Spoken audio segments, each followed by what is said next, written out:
Saludos, bienvenidos a una nueva entrega de Cuba, Encuentros con la Memoria. Hoy vamos a hablar con un ex prisionero político, con un viejo amigo, un hombre que ha dedicado la mayor parte de su vida a luchar por la libertad y la democracia en Cuba. Nil Núñez, un oriental de esos que nunca han dejado de seguir las huellas de gigantes como Antonio Maceo. Se han dado a Cuba por completo y en más de una ocasión arriesgaron sus vidas por tal de volver a Cuba, de que retorne a Cuba la democracia y el respeto a los derechos ciudadanos. Así que conversemos con Nil y gracias a ustedes por estar viendo esta entrevista. Nil, ¿de qué parte de la provincia de Oriente eres? Yo soy de una parte de Victoria de las Tunas, de la antigua Victoria de las Tunas, Manatí, que queda al norte de la provincia, casi en la división de Camagüey y Oriente, antiguos, ¿no? Sí, la división antigua, cuando el país estaba dividido en 6 provincias. Lo que era el central Manatí, nada más quedan 2 o 3 chimeneas, el central desapareció, ya no queda ni caña ni central, y era el 4º o 3º a nivel nacional, y ya. Ni qué frustración para ustedes que lucharon contra Batista, que estuviste alzado contra el régimen de Batista, pensando que iba a haber una Cuba mejor, y lo que hemos apreciado todos ha sido una destrucción total del país, económica, humanamente, en todos los sentidos. Figúrate, cuando empezó la lucha contra Batista, yo era un chamaco de 18, 19 años. Un día estábamos sentados y hoy 3 amigos míos en el quicio de una valla que había, estábamos sentados esperando para jugar pelota que había enfrente. Llegó un jeep con 4 militares de Batista. Un día antes habían colgado de una guásima a un pariente mío que no había hecho nada y lo salvó Carlos Polier, un señor que era allí, fue el que lo salvó. El jeep llegó y nos dijo... O sea, lo colgaron pero no llegó a morir. No, lo salvó este señor, le cortó la soga y discutió con los militares y lo salvó. Y estas mismas personas, el teniente, no voy a decir el nombre porque está aquí y ya es un viejito, no quiero decir el nombre. Inclusive trabajó conmigo en el Central Talismán, no quiero. Este señor y el cabo que venía con él, el cabo nos miró a los 3 muchachos que habíamos allí y nos dijo, qué buenos están los 3 para colgarlo de una guásima. Calcula tú, una gente que antes habían colgado a uno. Cuando nosotros nos quedamos calladitos, el jeep se fue.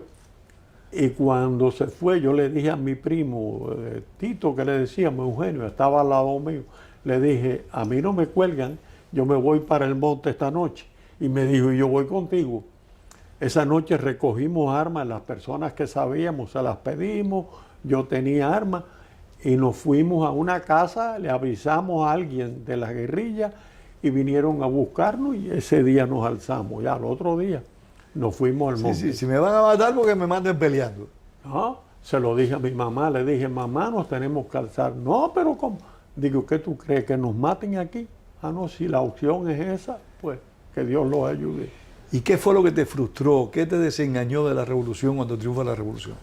De la revolución de Batista. No, de la revolución contra Batista. Sí, sí, contra Batista. De Fidel Castro, ¿qué te desilusionó? Primero contra Batista, muy sencilla contra Batista. Cuando triunfó la revolución, a mí me hicieron oficial investigador de los tribunales en Victoria de las Tunas. Qué interesante. Yo hice las investigaciones de los que estaban acusados. Llegó el juicio, eran 13 personas. Llegó el juicio, yo declaré que todos eran culpables, pero querían fusilarlos. Y yo dije que yo no encontraba fusilamiento. El jefe allí era el capitán Orlando Lara Batista. No sé si oíste la historia de él, que fue el que le demostró a Fidel que en el llano se podía pelear, y entonces Fidel mandó al Che y a Camilo a que la farsa de la invasión. A que hicieran la invasión. Entonces,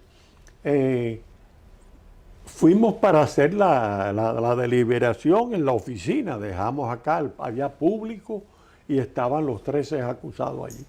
Cuando llegamos allí, Lara me dijo que había que fusilar a los 13. Y yo le dije que yo no estaba de acuerdo, que yo no veía que ninguno de esos hombres mereciera fusilamiento, porque nosotros habíamos visto mucho fusilamiento y muchas cosas de los chivatos y demás, y otros que mataba el ejército de Batista, y que nosotros no habíamos hecho revolución para seguir el mismo sistema de crímenes y hacer.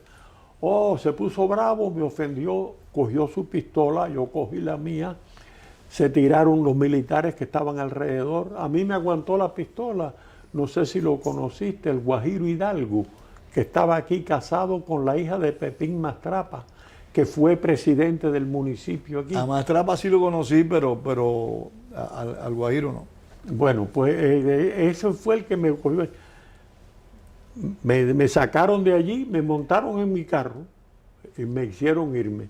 ¿Te licenciaron? Sí, primero tuve que atrincherarme en un barril, y no sé si conociste a Víctor Rodríguez, sí, que tenía un negocio grandísimo de pescados ahí en el noroeste. Víctor vino sin conocerme y me dijo, vámonos que te voy a sacar de aquí. Y Víctor no era nadie, sencillamente una persona allí. Dejé mi carro allí y Víctor fue el que me llevó para el hotel donde yo estaba hospedado. A los 2 días, Lara mandó 2 hombres al hotel. Y cuando me tocaron a la puerta, los 2 hombres con armas largas, me dijeron, el capitán Lara quiere verte. Le dije, ¿y ustedes vienen a buscarme? No, nosotros estamos de recorrido. Dice él que llegué a la capitanía, me mandó a pasar y me dijo, yo quiero que tú me perdones lo que pasó ayer. En gran parte yo estoy de acuerdo contigo, pero la revolución es la que manda y yo tengo que hacer cumplir las órdenes de la revolución. O sea, no importaba que fueran inocentes. Le dije, yo no estoy de acuerdo con esa tesis. Yo tengo mi principio, mi criterio, y la revolución no me puede imponer que yo sea un criminal, ni que yo coopere a que se fusile gente inocente. Esta no es la política por la que yo me alcé y que yo... Entonces me dijo, yo te mandé a buscar porque yo necesito hombres como tú. A mí me acaban de nombrar jefe del BRAC en Holguín, el Buró de Represión Anticomunista. Y después que cayó Batista, siguieron funcionando con el BRAC. No, a él, el BRAC estaba sellado.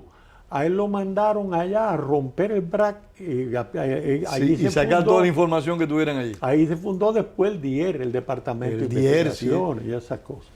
Entonces, le dije, bueno, si usted lo ordena, yo me voy con usted. Yo no sabía cómo era la ida. La ida era en una avioneta. Yo le dije, yo quiero llevarme conmigo a Dagoberto Peña, que ahora está en Santo Domingo. Es uno de los que está conmigo en la foto ahí que yo te enseñé. Yo quiero llevarme conmigo a Dagoberto Peña. Y usted me dice, no, está bien, que venga contigo. Cuando fuimos a salir, una avioneta, y él nunca había manejado una avioneta. ¿Y la iba a pilotear él? Y ahí nos metimos los 3 hasta el campo de aviación de la Capitanía de Holguín. del puesto de mando allá en Holguín. Una locura, yo no sé cómo se me ocurrió a mí montarme ahí con él. Pero bueno, ya yo estaba, desde el momento del juicio, ya yo estaba, le dije a Dagoberto, Dago, yo no sigo con esto. Dice Dago, no, yo tampoco. Estuvimos como 15 o 20 días y presentamos la renuncia. No nos las aceptaron y nos tuvieron como hasta mediados del año 59, sin sueldo y sin nada, pero no nos daban la renuncia. Flotando ahí. La licencia, por fin nos llegó y yo empecé ahí a conspirar, a organizar a miembros del ejército O sea, rebelde. empezaste a conspirar contra la revolución dentro del ejército. Correcto. Y empecé a organizar parte del ejército rebelde, entre ellos a un amigo tuyo, al capitán Chichi Ortiz, que era jefe de una circular allá en la isla. Sí, señor. Ortiz Parra, Gregorio Ortiz Parra, Chichi Ortiz. Como han pasado años, Nil. Ese fue uno de los que... La capitanía de Victoria de la Tuna tenía 52 hombres. Chichi, un primo de él, y yo del grupo teníamos 48 hombres de los 52 bajo el mando ya controlado para un alzamiento. La cuestión era que había que esperar que La Habana se levantara también. ¿Con qué grupo empezaste a conspirar en ese momento? ¿Eh? ¿Con qué grupo estabas conspirando? Con los militares. Con los militares. Con No los había militares, ninguna el ejército organización. rebelde Eran que los estaban militares. todos esos militares el ejército O rebelde. sea, rápidamente el ejército rebelde se viró contra Castro. Claro, la mayoría, de ahí teníamos 48 de 52. Teníamos el cuartel de Jobabo, estaba un primo de Chichi, era el teniente jefe y lo teníamos allí el cuartel de Jobabo completo. Yo controlaba todo eso y otra gente que se fueron uniendo. Conmigo estaban en esa conspiración Cervera, no sé si conociste a Javier y a Mike Cervera, Diego Betancourt. Cervera era el administrador aquí del Central Talismán y Betancourt era el vicepresidente. Bueno, todos esos colonos se fueron uniendo. Cucho Fleites, Fermín Fleites Arocena, que el padre era el presidente de los colonos de Cuba. Todo ese grupo estábamos ya unidos y era el grupo total. Llegó un momento, hubo un carnaval y en una noche me detuvieron 7 veces. Ahí en Victoria, todas las noches me cogían preso y me llevaban, me soltaban. Estamos todavía en el 59. Estás hablando del año 1959. 59. Llegó un punto en que yo tuve que irme ya porque me estaban amenazando. Un capitán me avisó, me dijo, te van a echar 20 años, así que trata de resolver porque están contra ti. Me fui huyendo para La Habana. En La Habana fueron y se unieron conmigo 2 de los hombres más bravos, si no los más bravos que dio la revolución cubana en contra de Fidel. Cesario Nápoles y Tuto Pupo. 2 hombres que eran de mi grupo cuando yo estaba allá y ellos querían que yo no me alzara con ellos. Le pedí varias veces que si se iban a alzar yo me iba con ellos. Me dijeron, no, hace falta que tú te quedes fuera y tú seas el que nos abastezca y nos ayude, pero no que te alces con nosotros. ¿Y Nápoles y Tuto venían también del ejército rebelde? ¿Quién? Nápoles y Tuto habían sido miembros del ejército rebelde. Cesario era capitán y Tuto teniente del ejército rebelde, los dos.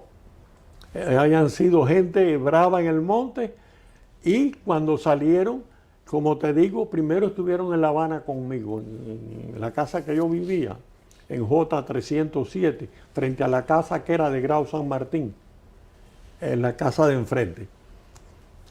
Un día me dijeron, nos vamos a Oriente. Le dije, me voy con ustedes.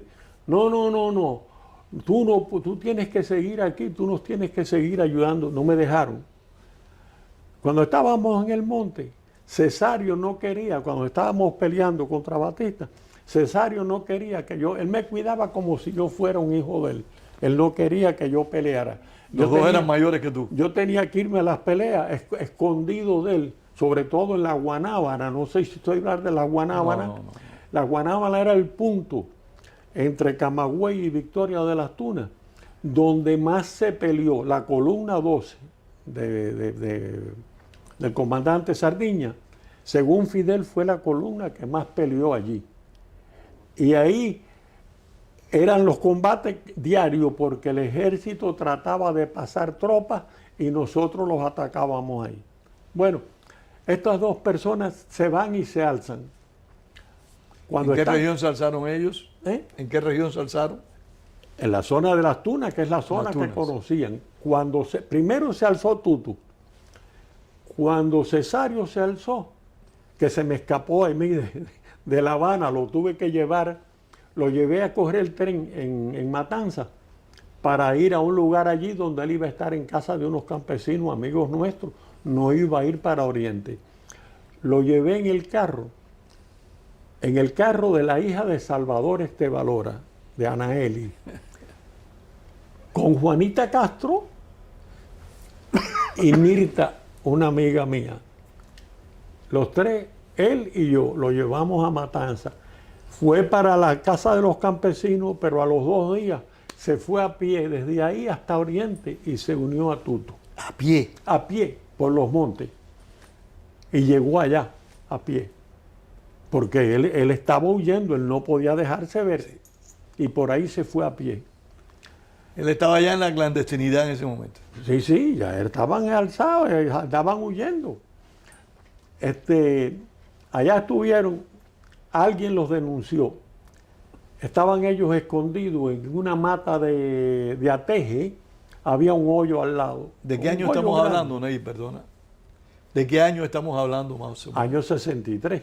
63. Estaban ellos escondidos en ese hoyo, ahí los campesinos, Gancho, que le decíamos, un amigo nuestro que pues, estuvo preso muchos años en la isla, Ángel Ruiz López, quizás lo conociste, y un grupo los abastecían. Alguien que más o menos tenemos sospecha de quién, los chivateó que estaban allí. El comandante Fajardo trajo la división 50 con 10.000 hombres, 2 tanques y 2 tanquetas. A las 7 de la mañana ya tenían rodeado todo aquello. Según me cuenta el Gancho, que era el dueño de la casa, el capitán, ya no me acuerdo el apellido, brincó por la ventana en el campo de un fregadero y corrió hacia donde estaban esa gente con una Thompson, creyendo que él era el que los iba a capturar. Tuto le metió una bala con la Thompson de él en el medio de la frente. Saltó, dicen, para atrás como un chivo y cayó muertecito. Plomazo 45. Lo mató. Ahí empezó el combate. El combate terminó desde las 7 de la mañana a las 6 de la tarde, con aviones, tanques y 10.000 hombres. 2 hombres solitos. Tenían documentos de nosotros, del movimiento demócrata cristiano, y mío, y los embarraban en sangre y fango, y no pudieron coger nada de nosotros. Dicen los que pudieron ver allí que con sangre embarraban los... Y ellos murieron ahí los 2. Ahí los mataron a los 2. Eso fue en el llano. En el llano, Manatí, al lado del central. Llano puro. La loma más cercana es la loma de Dumañueco, que es donde yo nací, que era propiedad de mi abuelo. Mi abuelo tenía 80 caballerías de tierra, era comandante del Ejército Libertador. Y él con el Marqués de San Miguel de Aguayo fueron los que fundaron el Central Manatí, junto con los Rionda y esa gente. Y el Central Manatí, como te digo, era el tercero cuarto en tamaño. Fue una maravilla y lo destruyeron. Y así murieron estos 2 hombres. Yo escribí un epitafio para el día que podamos volver, si Dios nos permite, hacer un monumento donde ellos cayeron. Tengo un epitafio. Qué bien, está bien eso. Y estos hombres que tú nos decías, ¿qué tiempo estuvieron alzados, Nel? Yo calculo que ellos estuvieron alzados hasta que, como no llegó al año, y ya los mataron. Cuando Cesario llegó a Oriente, que se unió con Tuto. Ya Tuto había matado 7 jefes de milicia, entre ellos un holandés. O sea, ya Tuto había sostenido combate con la Ya milicia. Tuto había matado, andaba solo, alzado, haciendo... O sea, esta gente no tuvieron guerrilla, eran ellos dos solos allí. No, ellos dos solos, ellos no tuvieron guerrilla, de grupos nada, ellos dos hombres fueron. Tuto había matado 7 Guerrilleros. milicianos. siete jefes de milicia, entre ellos el holandés ese, que dicen que era malo, chivato. Tuto lo mató. Mató 7, y entonces llegó Cesario y ahí siguieron ellos en su aventura. Uno que estaba para alzarse con ellos y cayó preso, lo conociste también, el capitán Cedeño, como un hermano mío, José Cedeño Collego, de Bayamo. Estaba preparándose para alzarse, alguien lo cogieron cerca de allí, lo cogieron preso y no pudo integrarse al grupo. Bueno, Pero realmente, eso es una historia, la de esa gente. En Manatí entraron y acabaron con las calles. Las calles estaban pavimentadas y metieron los tanques. La gente no sabía lo que estaba pasando, según me cuentan. Metieron los tanques y los tanques me arrancaban los pedazos de asfalto. porque en lo que siempre estuvo claro Fidel Castro es que no hay enemigo pequeño. Siempre le estuvo claro en eso y no le importaba meter miles de hombres contra dos. No le importaba. Porque Tenían la mayoría. Sí, sí. Si los mataban no les importaba, porque ¿qué le importaba a ellos? Que mataran a cualquiera de los de ellos. Eso no. No era Fidel no diferente. iba a pelear, Así como mismo. no fue al Moncada, ni fue a ninguna parte. Los demás eran los que peleaban. Nil, volvamos al proceso. Fuiste para La Habana. ¿Y en qué te involucraste en La Habana? ¿Con qué grupo? Bueno, cuando llegué a La Habana, hice contacto con el movimiento demócrata cristiano, que era el mío desde Oriente. El que había fundado José Ignacio Rasco, que en paz descanse. ¿Cuál? José Ignacio Rasco, el que había fundado Rasco. Sí, fue José Ignacio, Pepín Fernández Badué, una serie de esta gente que fueron los que fundaron. Pero yo llegué en el momento que prácticamente lo acababan de fundar y me integré ahí con ellos. Primero empecé en cosas que no se pueden decir ni aquí. Que no se deben decir. No se deben decir. Y entonces estuve en distintos cargos. Primero yo me encargaba de toda la gente que venía huyendo de las distintas partes del movimiento, que por alguna razón tenían que irse. Yo me encargaba de buscarle casa de huéspedes, pagarle la comida, pagarle la casa de huéspedes, esconderlos, moverlos del lugar. Te dedicabas a lo que era seguridad, La resistencia. seguridad de esa gente. Conozco La Habana como mi mano, porque donde quiera que había una casa de huéspedes o un lugar donde esconder a Yo alguien. estuve en una casa de huésped que tal vez recuerdes, Espada 164. ¿En? Espada 164. No me acuerdo de ella. No. Es que son muchos años Muchos también. años. Estaba frente a un restaurante chino grande que había en Infanta. Estaba cerquita, no enfrente, 2 o 3 calles más abajo. Como Cerca tú dices, del ha pasado teatro mucho Infante, tiempo. Cerca del teatro. Sí, cerca del teatro. Y de verdad que la pasábamos bien.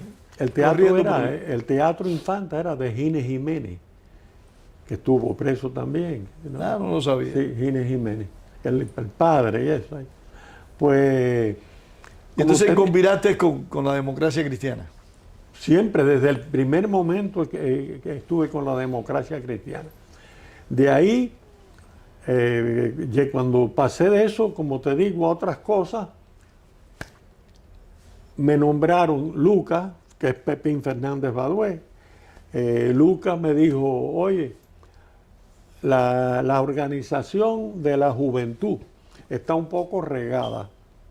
Hace falta que te encargues de eso. Digo, oye, pero yo, dice, sí, tú eres joven, yo tenía cuando eso 21 años, tú eres joven, te hace respetar y hace falta que tú te encargues de dirigir esos jóvenes. Ahí estaba conmigo Juanito Valdés, Johnny. Johnny, cara. Toda esa gente, aunque Johnny era del grupo Del directorio. Sí, pero estaba siempre Es que conmigo. muchas organizaciones cooperaban Sí, entre ellos. estábamos siempre unidos. De la gente mía estaba Eduardo el Pomo, que tú lo conociste Sí, seguro no. en la isla del Pomo, Tony Valenti, que aquí el pobre se desgració, ahorcó a la mujer con el cable del teléfono. Ah, no sabía eso. Cumplió creo que 8 o 10 años, más nunca he sabido de él. Silva, que lo conociste seguramente, toda esa gente fundamos eso. En la Avenida de los Presidentes nos reunimos en un banco allí, los grupos de La Habana que eran del movimiento, pero que eran regados, nos reunimos allí. Y hubo uno que me amenazó, que me dijo, yo uso pistola. Le dije, sí, pero yo también, andábamos armados, yo también la uso. Y si no haces caso, te tienes que ir del movimiento o yo la voy a usar contigo. Se tranquilizó, se volvió amigo mío y ahí estuve un tiempo dirigiendo eso. O sea, me hicieron presidente de la JUDEC, que era la Juventud Demócrata Cristiana. En eso estaba yo. Aquí se fundó en Miami algo que le llamaban el referéndum, ¿te acuerdas? No, no me acuerdo. En los años 61, 62, el referéndum, el 62. Estaban reunidas todas las organizaciones, entre ellos el Movimiento Demócrata Cristiano, estaba Mascanosa, toda esta gente que empezaban, estaban reunidos aquí. Entonces yo, como presidente de la JUDEC, tenía que venir acá, reunirme con ellos, organizar las cosas allá y regresar a Cuba. Pero al salir nos detuvieron, la gente que venía a buscarme, que salían del Mariel y venían a recogernos ahí en la Herradura, se metieron arriba de las milicias, que había un campamento al lado, se metieron arriba. Ahí nos metieron 500 hombres, como te conté, 500 hombres con tanques y la noche entera tirándonos. Éramos 19, porque en ese barco... Los que iban a salir de Cuba para Estados Unidos. Para acá, a reunirnos acá y regresar. Éramos 19, pero en ese grupo habíamos 4, que éramos en realidad los que estábamos conspirando. Los demás eran lancheros, como se decía en esa época. Familia de los que nos iban a buscar, Sí, sí, etcétera, etcétera. El hermano de Mascanosa, Ramón Mastudela, que fue mi segundo siempre. Un militar, que no me acuerdo el nombre, y otra persona más. Yo éramos 4, los que iban a regresar a Cuba. Los que éramos gente que no, los que íbamos a regresar a Cuba éramos Ramón y yo. Los demás se quedaban acá, Ramón y yo. Por la mañana, después de tanto huir, porque eso fue, tuvimos que dormir en un campo arado, nos echábamos la tierra arriba, hasta aquí así, porque los mosquitos nos estaban matando. Primero los tiros, que aquellos tiraban para el monte sin mirar para nadie, aquello era un tiroteo constante, y nosotros huyendo delante del tiroteo hasta que nos metimos ahí, en ese campo arado, nos tapamos con tierra, y cuando amaneció un moreno, que nos echó para adelante, estaba arando el campo por allá y nos vio cuando salimos debajo de la tierra. Se asustó porque dijo, ¿qué es esto? Están resucitando esta gente. Pero cuando se dio cuenta que la milicia nos estaba buscando, enseguida nos denunció. Nosotros subimos hasta una carreterita que había, con la suerte que venía un taxi. Corrimos hacia el taxi, cuando llegamos al taxi, venían 5 milicianos, 5 guardias de eso, y hasta el chofer. Todo el mundo era militar. Ahí nos cogieron. Nosotros no teníamos armas. Ahí nos cogieron y ya me llevaron a mí, que allí estaba Johnny también, para Villamarista, que acababa de fundarse. Yo estrené la celda número 8 en Villamarista. Tenía un piso. Villamarista vino a abrirse oficialmente para el 63. Tenía un piso lleno de ¿cómo le llaman esto? De acerrín, de las camas que estaban haciendo. Y esa era mi cama, en el piso aquel de acerrín allí. De ahí primero déjame ver el orden. De ahí ya entonces nos llevaron para la cabaña una noche. Como a las 10 o las 12 de la noche vinieron. Cuando digo nos llevaron, vinieron a buscar a Johnny y a mí. ¿No te llevaron a las cabañitas en esa época? Bueno, mira, yo salté las cabañitas. Cuando yo caí preso, Me llevaron 29 días a las cabañitas y me torturaron con todo. ¿Qué te hicieron en la cabañita? Fusilamiento con bala de salva, piscina, cuarto frío y caliente que era horrible. Te desnudaban porque tú lo que tenías era un chorcito con unos tirantes. El piso lleno de creolina que se te pegaba y aquello era horrible. Ahí teníamos que dormir en el piso, cada uno en una celda. Y entonces te metían en el cuarto frío. Las paredes estaban marcadas con algo que la gente con las uñas marcaba allí, raspaba la pintura. Permíteme, Nit. Las Cabañitas fue un centro de reclusión que utilizó el castrismo, donde los presos eran completamente aislados y torturados de diferentes maneras. Hay una entrevista que nosotros le hicimos a un exprisionero político, Argelio, que le decíamos Yeyo Macarrón, que él nos cuenta, y ustedes pueden ver la entrevista en YouTube, él nos cuenta cómo le aplicaron a él el suero de la verdad, cómo fue presionado para que hablara, cosas que no lograron. Nos cuenta también cómo fue metido en una bañera llena de hielo, y así, no sé si nuestro director Wenceslao Cruz recuerda esa entrevista, fue una entrevista muy impresionante. Sí. Las cabañas funcionaron, las cabañitas para ser más preciso, varios años. Por ahí pasaron numerosos presos, pero aún no he conocido un preso que pueda precisar en qué lugar estaban las cabañitas. Según la opinión de algunas personas, era en la casa que era de Genovevo Pérez Dámara. Ah, mira, no había oído esa versión. La gente ha comentado eso, pero en realidad nadie sabe. Mira, Genovevo Pérez Dámara fue general del Ejército Constitucional de Cuba. Si mal no recuerdo, fue jefe de las Fuerzas Armadas durante el mandato de Carlos Prioso Carrá. Sí, señor.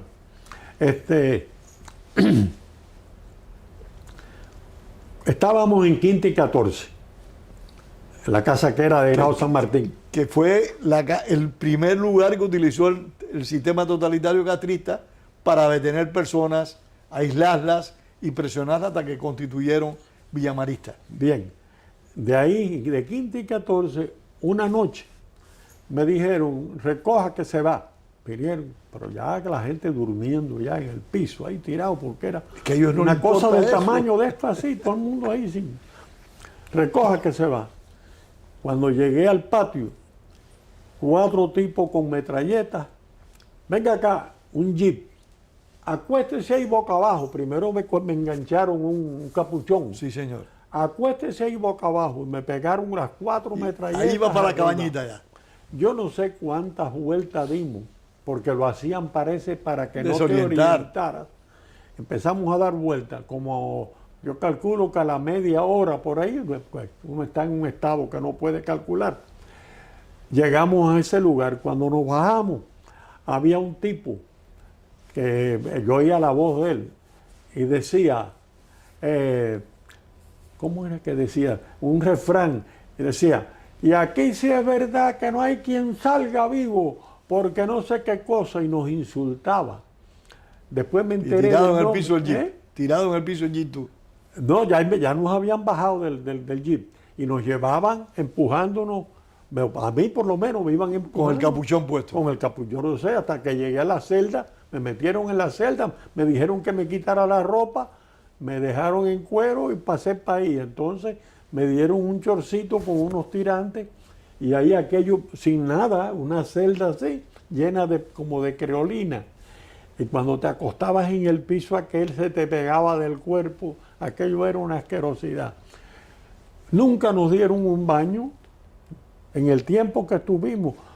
Cuando te hablo, por ejemplo, de John y yo, que fuimos los que más después nos comunicábamos. Después ya Julio Hernández Rojo y el grupo, porque todo es el fino Cay, Raúl Cay Gisper. Como ha muerto gente. El fino falleció, el padre. Hijo del viejo Cay. ¿Tú conociste? Sí, señor, como que no. ¿Tú conociste? Los dos mentirosos más fabulosos que han existido. Pero buena persona. Excelentes personas, cariñosos, leales, excelentes amigos. Pero tenían una capacidad para crear, para inventar cosas. Él fue presentador del gobierno de Batista. Él había sido presentador de ahí, de recibir la gente en Palacio. Sí, sí, no lo sabía. Yo vi las fotografías de él con todo el grupo presidencial y eso. Pues bueno, de ahí cuando me sacaron de las cabañitas, en las cabañitas tuve una cosa muy importante que no se me olvida nunca. Yo estaba desmayado de tantas cosas, el frío, cuando te metían en el frío, te dejaban allí, había unos tubos así en la pared, como una ventanita, y había unos tubos. Esos tubos se iban congelando, tú veías el hielo como se iba formando ahí. El frío te hace perder el conocimiento, no sé si lo has oído alguna vez. No, y el calor, ambos extremos te hacen daño. Y entonces después de ahí me sacaban para otro lugar con calor, un contraste para desquiciarte, para que tú hablaras, te pusieras. Cuando estaba en la celda, tirado en el piso, me tocan, las puertas eran de hierro y una ventanita así de hierro. Tan, tan, tan. Con trabajo me levanté y me asomo. Le vi la cara, un mulato militar en la ventana. Me dice, tómate esto rápido y dame el vaso para acá. Yo me quedé. Me da un vaso de café con leche caliente. Ay, eso fue una bendición. Me tomo aquello y apenas me dio tiempo de devolverle el vaso. Me caí otra vez. Del desmayo que me dio aquello, de momento, los días sin haber tomado nada caliente así. Nunca Son gente muy crueles, Nilda, ¿verdad? Son gente crueles.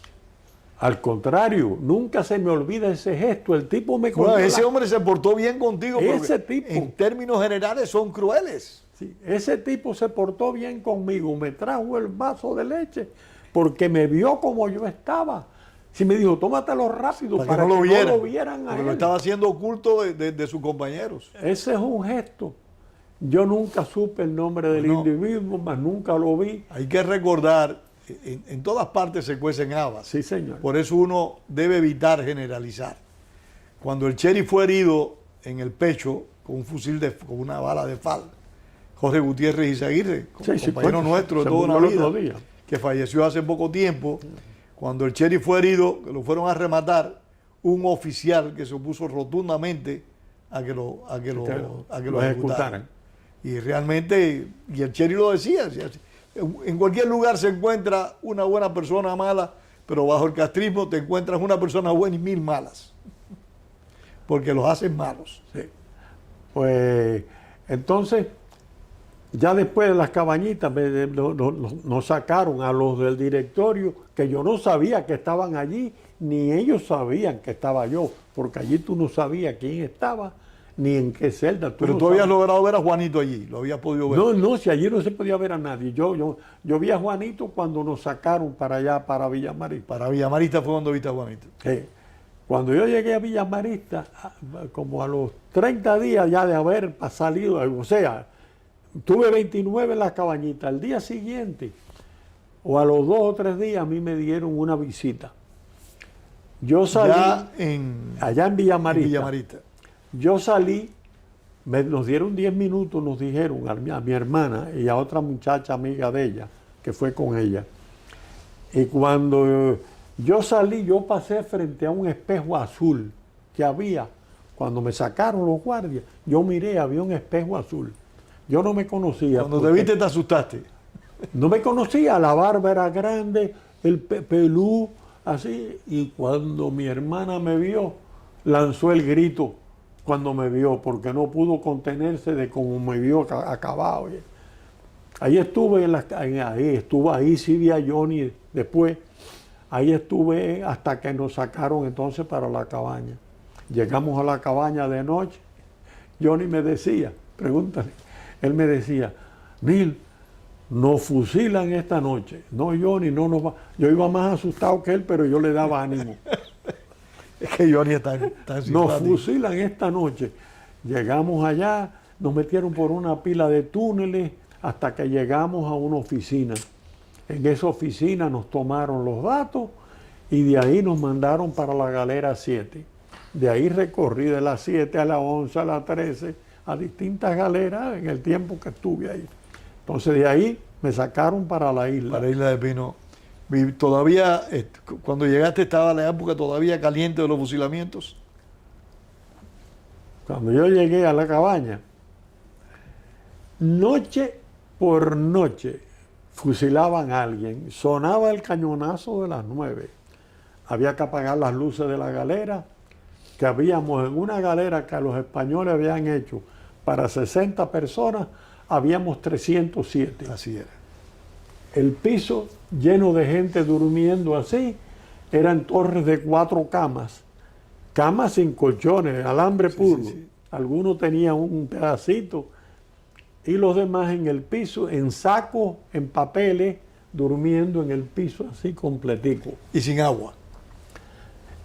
Metido a una parte debajo de las camas, yo dormí debajo de una cama como un mes, la cabeza aquí así debajo. Por arriba de mí se subían a la cama los que estaban, los 4 que tenían la cama, y los pies debajo de la otra cama. 2 así, uno aquí en el pasillo. Bueno, éramos 307 hombres ahí en la situación esa. Ahí estuve durmiendo en el piso como 7 meses, hasta que por fin me tocó una cama. Noche por noche, que era tu pregunta, empezaban los fusilamientos. Había noches de 1, de 2. Una noche que tumbaron un avión que iba sobre la parte de Matanza, ¿te acuerdas? Que tumbaron un avión que decían que si ese avión iba a ser un atentado a Fidel, y tumbaron un avión. Me acuerdo de eso. Y el avión era de ellos, pero se confundieron los milicianos y le metieron con y tumbaron el avión.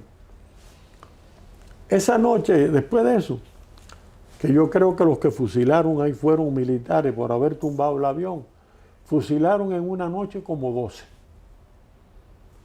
Mataban uno, se sentía el carro allá arrancando, donde los cargaban, los tiros de gracia, después que sonaba la descarga, el tiro de gracia, y calculo que no eran de la gente nuestra, porque la gente nuestra, cada vez que fusilaban uno, cada vez que iba a sonar la descarga, se oía la voz: ¡Viva Cristo Rey! ¡Abajo el comunismo! Eso era fijo de los que fusilaban, que eran gente en contra de Fidel. Había noches de 5, de 4, pero tú sabes que las galeras tenían, bueno, todavía está ahí, tenían doble reja. Una reja aquí, un espacio, y otra reja que daba al foso, que es el patio ese que hay así atrás de las galeras. Ahí estaban los postes, ahí amarraban la gente y los fusilaban. Y entonces nosotros oíamos allá abajo el fusilamiento, pero no podíamos verlo. Por supuesto que no. No podíamos, porque la doble reja esa nos impedía mirar hacia abajo. Pero oíamos todas las voces ahí. Eso era diario prácticamente. Cañonazo de las 9, fusilamiento enseguida. Eso era horrible. Había veces que te estaban fusilando compañeros tuyos que habían estado contigo. Esta tarde los sacaron a juicio, y del juicio los llevaban ya para la celda. Porque a mí me parece que eso es importante destacar. En Cuba se procedía contra una persona, se le hacía un juicio espurio con falsos jueces, donde los fiscales realmente eran los que dictaban las condenas. Se condenaban a muerte a las personas. Ese mismo tribunal que lo había condenado a muerte era el que hacía la revisión de la sentencia. Todo. Que siempre, por supuesto, la ratificaba. Y esas personas no eran ejecutadas como aquí en Estados Unidos, que un condenado a muerte puede pasarse años antes de ser ajusticiado. Esas personas eran fusiladas esa misma noche, eran muertas esa misma noche. Condena, apelación y actuación de ejecución, todo simultáneo en menos de 24 Los abogados eran efectivos. Los abogados decían: yo pido clemencia para mi acusado. Por eso yo siempre destaco eso en nuestras conversaciones con las personas que entrevistamos, porque hubo abogados valientes que se enfrentaron a los tribunales revolucionarios, pero fueron muy pocos. Muy pocos. Fueron muy pocos. Luis Fernández Caubí fue uno de ellos. Fidel González fue otro. Luis Gómez Domínguez fue otro. Pero la mayoría de los abogados defensores realmente no defendían a los acusados. Se sumaban en muchas ocasiones a la acusación y en el mejor de los casos, le pedían clemencia al tribunal. No hacían una defensa fuerte, firme, porque si hacían una defensa fuerte y firme, el tribunal los acusaba a ellos de cómplices de lo que estaban procesando. No, las palabras de ellos por lo general era: yo reconozco que mi defendido es culpable, pero pido clemencia. Pero estaba reconociendo. Tú lo recuerdas muy bien. Que era culpable, pero pido clemencia. Ese era algo horrendo y sigue siendo horrendo, porque el castrismo lo que ha hecho en estos años que han pasado ha sido empeorar, todo es peor, nada ha mejorado. Neil, ¿hay otra experiencia que nos quieras contar? Bueno, por ejemplo, en la cabaña, las cosas que pasamos, las palizas que nos dieron, sacándonos ahí con las ametralladoras ahí arriba. Pero mira, un caso que es inolvidable, y yo he escrito sobre eso. El hermano Rivero, no sé si alguna vez. El hermano Rivero. José Rivero Díaz. José María Rivero Díaz. No recuerdo. De Puerto Padre. Era un viejo ex militar, tendría ya, yo calculo, 60, 65 años, medio ciego, con unos espejuelos. Sí, para nosotros esa época, un hombre de 65 años era un viejo. Era un viejo. Y nosotros hoy somos más viejos que esa gente. Sí, señor. Rivero tenía, nosotros le decíamos el hermano, él daba todas las noches, hacía una reunión religiosa. ¿Eso era en la cabaña? En la cabaña. Y hablaba de la Biblia. Era todas las noches él daba Él se encargaba de recoger los enfermos, las cosas. Él se encargaba de recoger la ropa. Y con lo poquito que se podía, él le lavaba la ropa a los enfermos. Los cuidaba. Bueno, era un alma de Dios dentro del presidio. No le aguantaba a los guardias lo más mínimo. Era una fiera contra ellos. Ese hombre no veía, estaba casi ciego, pero era el alma de la galera. Era una cosa, si recibía alguna ayuda se la repartía a los presos. Era un hombre con una interés moral grande. Entonces, él, después que ya nosotros salimos, él vivía en Puerto Padre, él vino a Manatí a verme y estuvo en mi casa, comió con nosotros, no quiso quedarse esa noche y se fue, pero vino acá a Manatí a visitarme. Estuvimos hablando y recordando. El padre José María Rivero Díaz, el hermano Rivero. Te voy a mandar después un escrito que yo hice sobre la historia de él.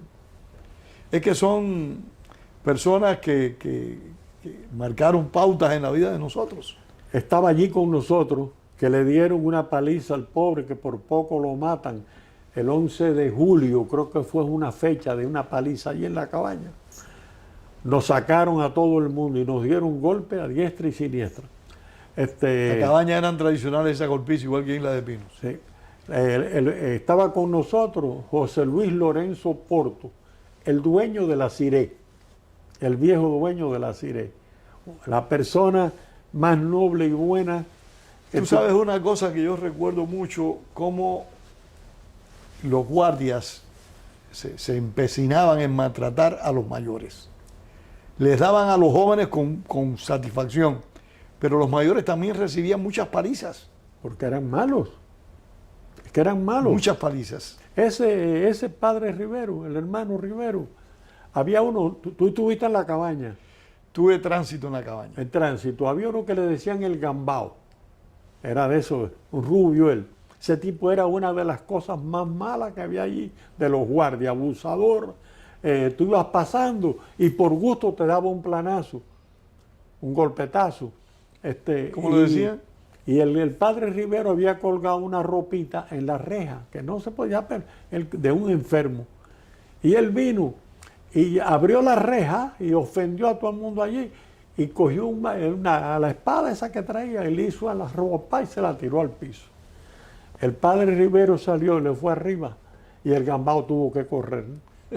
Tuvo que correr porque aquel viejo, y estaba fuerte, era un hombre, había sido militar, bien fuerte. Tuvo que correr el gambao.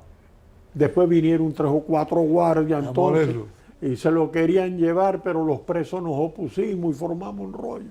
Cerraron las rejas y se fueron. Un día nos dieron una paliza tan grande. Había un muchacho que yo no, muchacho no, 6 pies y pico, un mulato él, que había sido dirigente sindical. Yo no me acuerdo cómo se llama. Una noche nos sacan en la cabaña. En la cabaña. Nos sacan a todo el mundo. En la cabaña donde estaba el muro que daba para las visitas, para allá, hicieron los baños. Ahí pusieron una hilera de duchas y nos sacaban y nos daban 5 minutos para bañarse, una galera entera, figúrate tú, 5 minutos para bañarse. Bueno, y cuando daban 10 minutos para comer a 300 personas y tenían que comer los 10 minutos, que sobraba tiempo para la comida que daban, hay que decirlo. Claro. Pero a nosotros no nos daba la gana que nos dieran tiempo de comer. Bueno, la comida que nos daban. ¿Te acuerdas? Aquel que había traído la lenteja para Cuba, ¿cómo se llamaba el mulato aquel? Viva Guartalemí, ¿no era? Viva Guartalemí. Viva Bartelemí. Creo que ya falleció. Y nosotros le pusimos lenteja, porque fue. Fue el que trajo aquellos granos de frijoles que eran rojos, amarillos, verdes, que eran más chiquitos que un chícharo. Bueno, las guanicas. La guanina. La guanina. Nosotros nos sentábamos en el comedor a almorzar y nos echaban con un cucharón un poco de caldo. Y entonces en la mesa, el que cogía un frijolito gritaba, cogí uno, porque nada más el caldo de la guanina, ¿no? Son tiempos que a pesar de los malos ratos uno se ríe, porque haberlo sobrevivido, haberlo superado. Bueno, el día ese que nos sacaron contra el muro, nos dieron golpes. Yo tengo en la espalda una cicatriz pequeña ahí del bayonetazo que me dieron.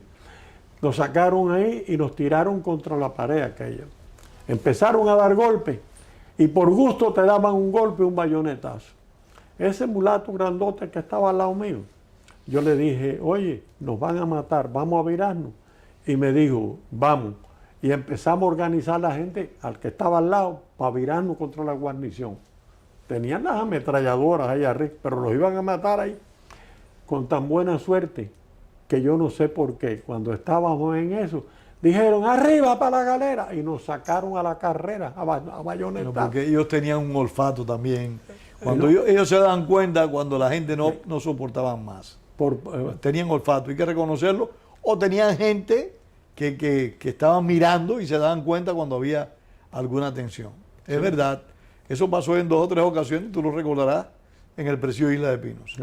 Donde los bloques llegaban al máximo, no iban a soportar más y ellos bajaban la tensión. A mí me tocó en la isla vivir con una gente brava que tú conoces, con los bayolos. Óigame. Yo viví en la celda 23 del 2º piso con los bayolos. Eso era, porque los bayolos eran del movimiento mío. Esos hombres eran de una valentía. Alberto y Santiago. Sí, señor.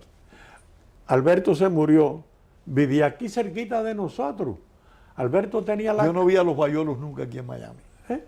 Que yo no los vi nunca aquí en Miami. Yo sí, yo a Santiago no. Santiago, yo no sé si se habrá muerto, tenía un negocio en Jayalía. Pero Alberto vivía, él y Villaverde, Jorge Villaverde, la Madrid, mi hermano, que tendría sus cosas, pero era mi hermano, y era del movimiento siempre. Alberto vivía, tú bajabas hasta las 132 creo que era. Tú sabes que hay unos chalecitos bonitos hasta que llegas a la 40 y en uno de esos, entre la 18 y la Coral Way, un poco más para adelante, tenía Alberto la casa. Desgraciadamente el tiempo nos ha consumido. Nit, te agradezco profundamente esta entrevista. Muy para mí es un placer y un honor que tú me hayas invitado. Muchas gracias. Porque muchas gracias. Estar contigo y acá con el señor es un placer y un honor. Muchas gracias, muchas gracias. Hasta aquí esta nueva entrega de Cuba, Encuentros con la Memoria. Fue con Nin Núñez. Una conversación grata, no es una entrevista como tal, sino una conversación entre amigos que se conocen desde hace muchísimos años. Próximamente les traeremos otra entrega de Cuba, Encuentro con la Memoria. Esperamos que haya sido de su agrado y esperamos también que se la haga llegar a todas aquellas personas que estén interesados en la lucha contra el sistema totalitario castrista. Les deja Pedro Corzo, que le da una vez más las gracias a nuestro director Wenceslao Cruz por grabar estas conversaciones, estas charlas entre amigos que recogen rasgos, jirones de nuestra historia. Hasta la próxima entrega. Gracias.